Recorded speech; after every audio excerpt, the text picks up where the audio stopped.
tadi penjelasan tentang tujuh asetnya, bagaimana kita mengembangkan sekolah, mengembangkan budaya yang ada di dalam sekolah kita. Saat ini kita berdiskusi, saya persilakan yang ingin bertanya, memberikan saran terkait aset-aset yang akan kita gaungkan lebih semangat. Silakan. Terima kasih atas waktunya yang sudah diberikan kepada saya. Jadi dari tujuh aset yang sudah ada di layar, saya ingin menanggapi atau menyarankan di aset manusia. Jadi di aset manusia itu kan ada tokoh, kolaborasi dengan agama dan tokoh, gitu kan. Kita saran saya adalah bagaimana kita mendatangkan tokoh-tokoh yang bisa menginspirasi semua siswa. Bagaimana dia mencapai kesuksesannya, entah itu di akademik maupun di non-akademik. Terus yang kedua aset budaya yang sudah disarankan dari Bu Edina tentang literasi. Sekarang anak-anak kan sudah banyak minimlah membaca buku. Mungkin karena dia salah satunya karena dia bosan membaca buku. Kan kebanyakan sekarang buku itu kebanyakan tidak ada gambarnya. Kalau tipe saya itu membaca buku pasti ada gambarnya supaya kita itu bisa membayangkan apa isi dalam buku itu. Baik, itu saja. Terima kasih. Terima kasih banyak Nika ya. Yang lain gimana? Sebelum menanggapi dulu. Bagus sekali. Tadi Anika sudah mampu memberikan kolaborasi antara adanya aset manusia yang kemudian ingin dikembangkan bukan ditawarkan, yaitu melihat hal kecil yang kurang sempurna di program literasi kita itu Nika. Jadi ingin juga literasi budaya membaca anak lebih meningkat. Karena kita menanggapi positif. Itu yang terjadi kayak bahwa adanya yang membuat tidak ada magnetnya yang membaca literasinya. Nah, sampai itu jika kita mampu menghadirkan aset manusia yang mungkin guru bahasa Indonesia Bu Agung, Bu Elina, Bu Agung ini sudah sekian tahun dilihat, terus kemudian datang sosok baru gitu, sosok tokoh yang mungkin bisa menginspirasi. Artinya kan kalian mampu memperoleh juara itu ketika sudah ada kemarin saya berpikir akan mungkin sudah dapat sertifikat terus berhasil menambah saya benar saya yang punya tim internal tapi itu jadi yang benar adalah eksternal sekali kita contohnya kita mungkin minat di teater ya atau ekskul teater ya tapi memang ya salah satu contohnya yang menampilkan bagaimana idola teater yang dibawa ke ekskul itu juga nggak menutup kemudian pembelajaran saya misalnya itu ada materi kalau menulis itu banyak sekali di bahasa bahkan mungkin di bahasa Jepang itu juga kalau di ada menulisnya ada tokoh yang bisa ditampilkan kalau minta bahasa Jepang kemana gitu ya bagus sekali dan mungkin dari Anika itu dulu ada lagi anak-anak yang lain nanti kita akan tambahkan di dua bagian itu ya manusia dan budaya ya bagus sekali ya terima kasih banyak kita ya.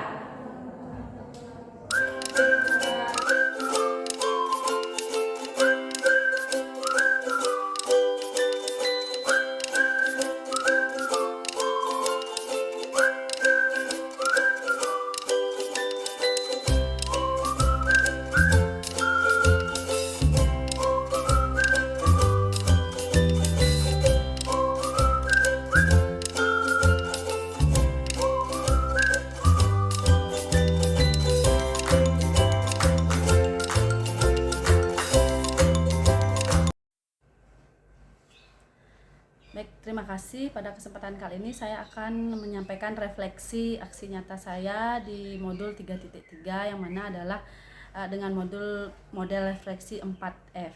Yang pertama, fakta yang saya rasakan adalah program ini dirancang dengan tahapan bagja, yaitu buat pertanyaan, ambil pelajaran, gali mimpi, jabarkan rencana, dan atur eksekusi. Nah, pada tahap buat pertanyaan ini, pertanyaan utama atau program yang saya buat itu adalah bagaimana sabu saku atau satu bulan satu buku itu benar-benar berdampak positif bagi murid. Untuk itulah pada hari Senin 5 Juni 2023 bertempat di ruang kepala sekolah SMA Negeri 1 Sukesade, saya bersama dengan kepala sekolah berdiskusi terkait program yang saya rancang dan akan saya laksanakan tersebut.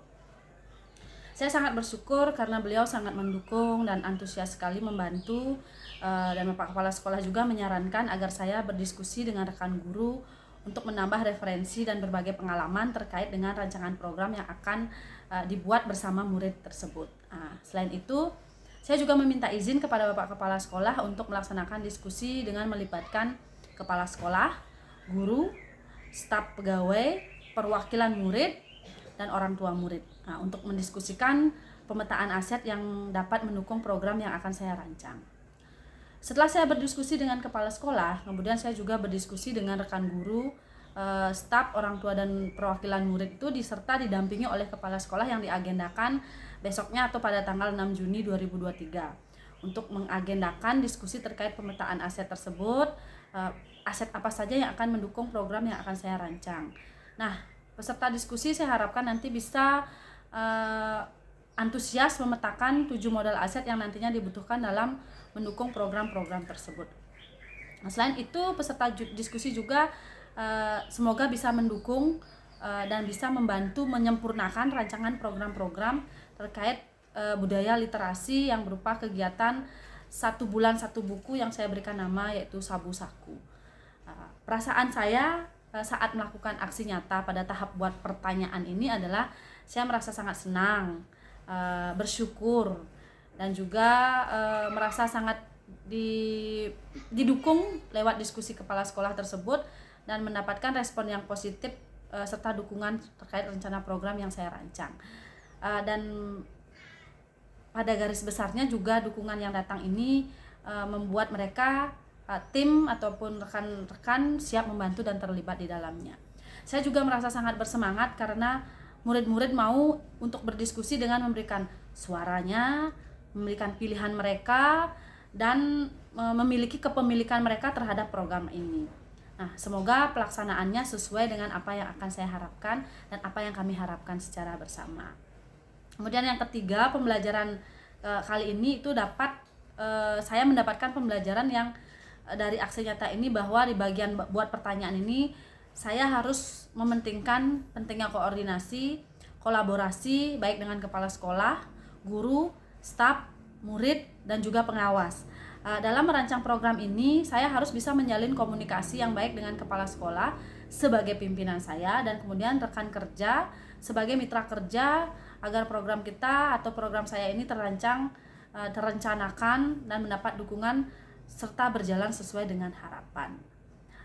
Melalui kegiatan diskusi bersama dengan kepala sekolah, baik guru, staf, dan murid, program Sabu Saku ini diharapkan dapat disusun secara matang dengan murid sebagai pertimbangan utama bahwa murid nanti akan dilibatkan dalam penyusunan program dan pelaksanaan program itu sendiri melalui suara mereka, suara murid itu sendiri, pilihan dan kepemilikannya sehingga tumbuh kepemimpinan murid yang bisa juga nanti melibatkan komunitas-komunitas sekolah yang dibentuk secara luas untuk mengidentifikasi dan memetakan aset sekolah untuk merancang sebuah program yang berdampak positif pada murid. Nah, kemudian refleksi untuk bagian yang kedua di bagian ambil pelajaran, saya juga ungkapkan dengan model 4F yang mana senyatanya pada hari Selasa di 6 Juni 2023 saya melaksanakan kembali diskusi bersama saya sendiri sebagai calon guru penggerak dengan pengawas manajerial, kepala sekolah, rekan guru, dan pegawai untuk menyampaikan rencana kegiatan program aksi nyata yang akan saya buat dengan murid ini. Dalam pertemuan tersebut, saya menyampaikan minat kegiatan yang diinginkan murid berdasarkan suara terbanyak yang dipilih oleh siswa, yaitu program literasi Sabu Saku 1 bulan 1 buku tersebut. Nah, selanjutnya Bapak Kepala Sekolah dan pengawas manajerial meminta saya untuk menyosialisasikan program tersebut kepada rekan guru dan staf di sekolah. Perasaan saya juga tetap masih sangat senang pada aksi ambil pelajaran ini bahwa di tahap ambil pelajaran ini saya tetap merasa senang karena kepala sekolah, guru, staf maupun murid mendukung sekali program Sabu Saku. Mereka terlihat antusias dan bersemangat dalam menyampaikan pendapatnya. Saya juga merasa optimis jika program ini terlaksana dengan baik dan dapat memberikan dampak positif pada murid sehingga mampu menumbuhkan kepemimpinan murid, yaitu student agency yang mampu membuat mereka menjadi pribadi yang mengarah ke profil pelajar Pancasila atau kemandiriannya. Nah, pembelajaran yang saya dapatkan dari aksi nyata ambil pelajaran ini adalah pentingnya melibatkan murid dalam menyusun sebuah program yang mana akan berdampak positif kepada murid itu sendiri.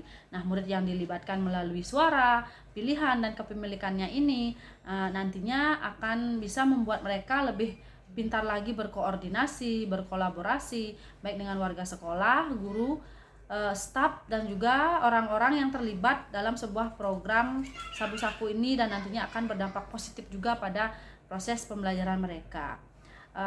Yang bisa saya ambil dalam pelajaran melalui tahap ambil pelajaran ini adalah guru sebagai pemimpin pembelajaran harus dapat merancang pembelajaran dan mengelola program yang berdampak pada murid dengan memetakan modal atau aset yang dimiliki sekolah.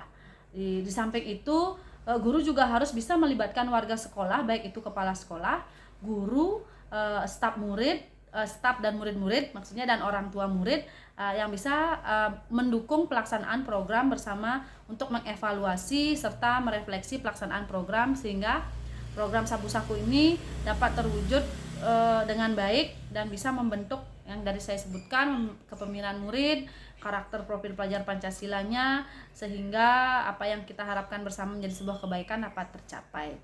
Jadi kesimpulannya, pada saat murid belajar menjadi pemimpin dalam proses pembelajaran, maka mereka harus memiliki bakat atau kemampuan student agency mereka masing-masing, yang mana nanti murid itu bisa memiliki suaranya sendiri, pilihan, kepemilikan dalam proses pembelajaran mereka. Melalui suara dan pilihan kepemilikan tersebut, mereka pastinya akan bisa mengembangkan kapasitas diri untuk ikut terlibat dan bertanggung jawab terhadap proses belajar mereka sendiri. Nah, tugas kita sebagai pendidik atau guru adalah menyediakan lingkungan yang seperti itu dan menumbuhkan budaya di mana dapat mewujudkan student agency melalui kemampuan mereka menyuarakan pilihan, kepemilikan, sehingga dapat diprogramkan dan menjadi gerakan yang menyenangkan untuk murid kerjakan. Sekian refleksi dari saya dan kesimpulan yang saya sampaikan. Terima kasih.